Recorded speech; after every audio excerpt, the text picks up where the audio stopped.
সালামু আলাইকুম এভরিওয়ান।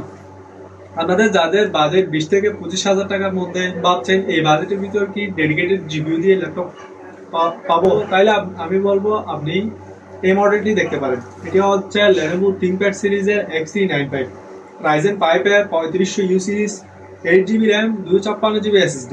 সাথে পেয়ে যাচ্ছেন 11.5 ইঞ্চি touch screen display, backlight keyboard, trackpad এবং ক্যামেরা শাটার পেয়ে যাচ্ছেন।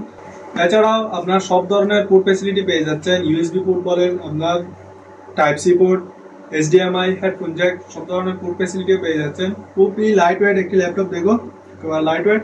এই ল্যাপটপটির মজার বিষয় হচ্ছে আপনি 2GB ডেডিকেটেড জিপিইউ পেয়ে যাচ্ছেন এবং 3GB শেয়ার গ্রাফিক্স পেয়ে যাচ্ছেন। মোট 5GB গ্রাফিক্স পেয়ে যাচ্ছেন এই ল্যাপটপটিতে। এটি দিয়ে আপনারা যারা গ্রাফিক ডিজাইনের কাজ করবেন, ফ্রিল্যান্সিং, আউটসোর্সিং সব ধরনের কাজ করতে পারবেন। ভিডিও এডিটিং, ওয়েব ডেভেলপমেন্টের কাজ সহ মোটামুটি সব ধরনের কাজই করতে পারবেন। এই ল্যাপটপটি আমাদের কাছ থেকে আপনি 3 ঘন্টা প্লাস ব্যাটারি ব্যাকআপ দিয়ে পেয়ে যাবেন শুধুমাত্র 25,500 টাকা দিয়ে। সো আর দেরি কেন, আজই ভিজিট করতে পারেন আমাদের শপ কিংবা কল করতে পারেন 01856960001 এই নাম্বারে। সবাই ভালো থাকবেন, সুস্থ থাকবেন। সালাম আলাইকুম।